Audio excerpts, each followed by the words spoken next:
Welcome to Keto Life Support, where we make your keto life sustainable, fun, and low stress. I'm Kim Howerton, and I'll be coming to you weekly with some of my keto besties to bring you the practical, real-world keto advice that you need. Quick disclaimer, I am not a doctor, and even if we do have a doctor in the house from time to time, he or she is not your doctor, and nothing we say on this show should be taken as medical advice. Always check in with a trusted medical professional about your own personal medical concerns. Hello and welcome to Keto Life Support. This is Kim Howerton and this is episode 127. Today I'm answering a listener question and we're going to talk about, should you stop when you're full or should you track your macros? Let's get into it.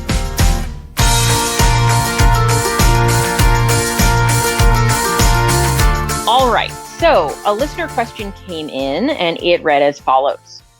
When I first started keto, people told me that I should just eat when I'm hungry and stop when I'm full.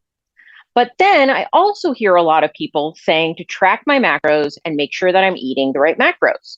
I'm confused. Great question. So let's talk about the answer. First, they both have merit and value. So two concepts. The idea behind eat when you're hungry and stop when you're full is that you are trying to use your body's cues about how much is an appropriate amount of food for you to eat. It's a very, what I would call like mentally healthy way to approach food, right? If your hunger signals are working right. That is where I have to stop for a second and say, that's a big if. So there are a variety of times in which our hunger signals don't work very well. Let's go into those. The first of which is if we're eating a highly processed diet. There is a lot of good evidence that shows that highly processed foods that are very tasty are also very hedonic, right? That means they light up your pleasure centers. That sounds great to me. But the problem is because of this effect, your body doesn't get the same cues that you're full. It just wants more and more and more. And so if you have a history of relying on these foods in your life, eating when you're hungry and stopping when you're full is not going to serve you very well.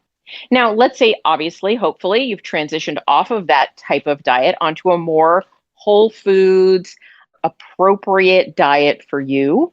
And you're now picking foods that have kind of a greater satiety effect, sticking to those whole foods for the most part. And in this case, you're like, hey, can I actually count on my hunger signals to tell me the right things? And again, I'd say maybe. There are a couple of things. One, some people actually find keto so incredibly satiating that their hunger cues tell them they should stop eating when they've only had maybe like 500 or 600 calories for the day. So that's one end of the spectrum.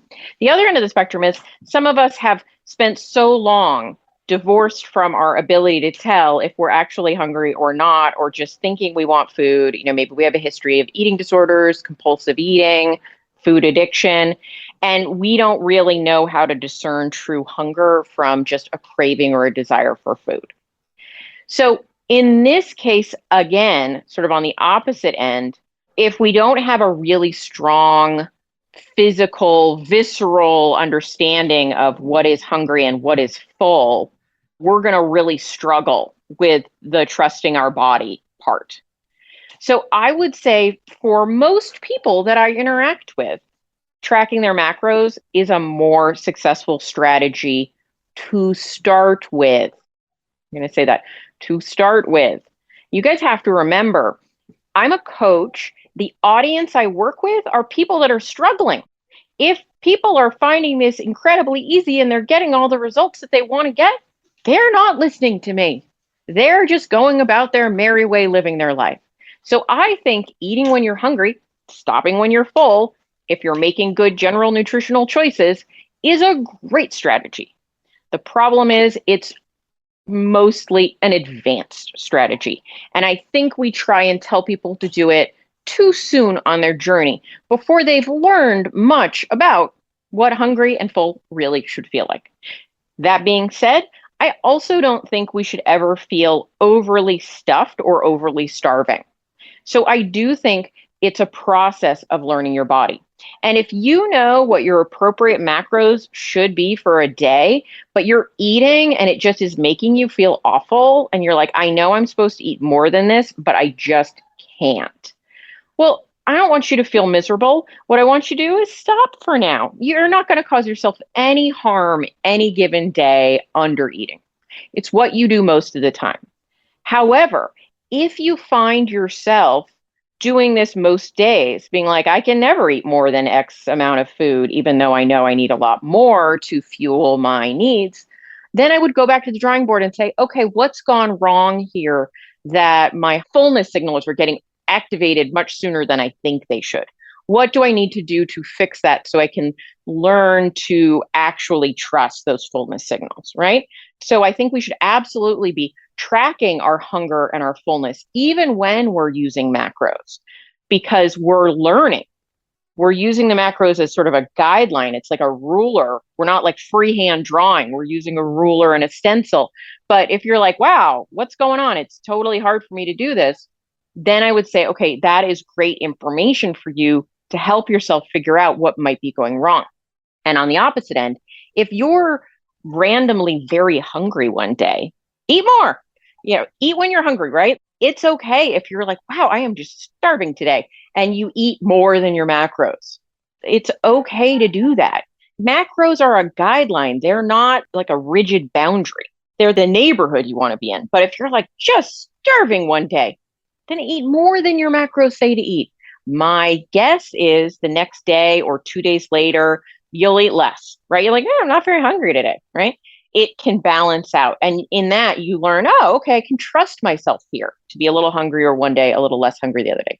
However, just like in the opposite example, if you're like that every day, you're like, gosh, I am way hungrier than my macros every day, then you have to say, like, okay, what's going on here? Are my macros set lower than they should be? Is my approach too aggressive? Do I need to switch them up? Or what might be going on physiologically that these macros that should be okay for me aren't? Do I need to alter my food choices? Do I need my foods to be more satiating or less satiating? Right? So there's decisions to be made.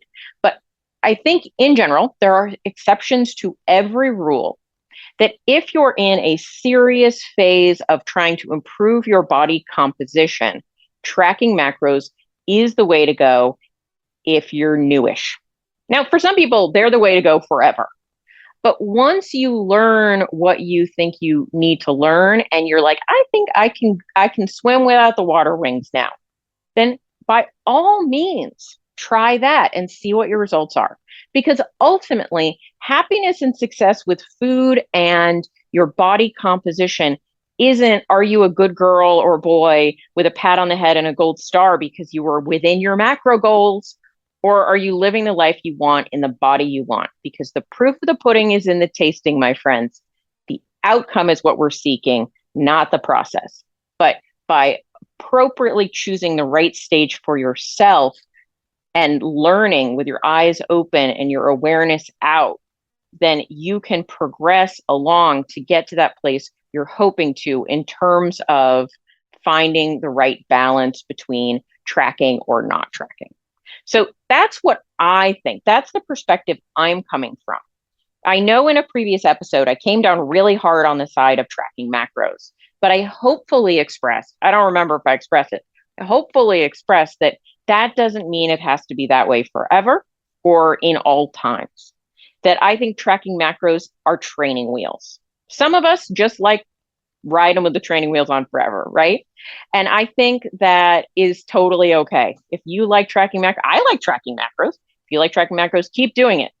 If you don't like tracking macros, just look at it as a tool. You're in school right now, you're learning nutrition, you're learning boundaries, you're learning appropriate amounts for your body. And by tracking, you can learn those things. But if you just cannot track, I think it's worthwhile to look at what is being ruffled, what is being triggered, what might I need to address? Because there might be something underneath the desire not to track that is important. And on the flip side, there is not just one way to do anything. And so if you are like, hey, I really can't track macros, it is far too triggering. Yes, I understand that me being triggered is something that I should probably deal with. But while I'm this triggered, I can't deal with it. then I would say that's totally valid and this is your life and you get to live it the way you want to. I would simply make sure you have some type of system in place that helps you know if you're under or overeating in terms of the outcome you're looking for from your body. Now, one thing I didn't mention here, if it's your first month keto, you're not yet fat adapted, you're learning how to eat this way, and you're changing a ton of things in your life, that first month or so, I don't really recommend tracking for the most part. I just recommend making like food choices in the appropriate column and eating to your hunger.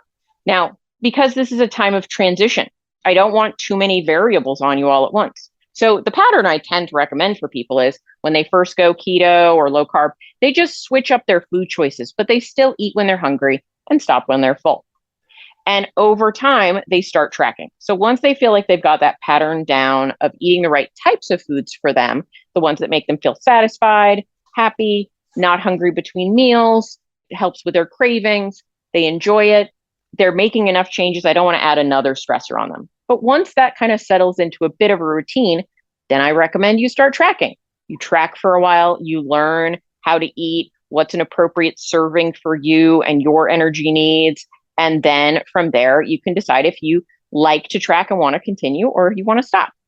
But the reason I tend not to say eat when you're hungry and stop when you're full, although I support it as a concept, is I think the vast majority of the human population, the adult human population, does not know when they're truly hungry and does not know when they're truly full.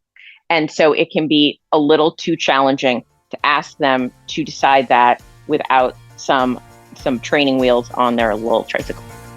So hopefully that was helpful, and I'll talk to you soon. Thank you so much for joining us for this episode of Keto Life Support. Want more information?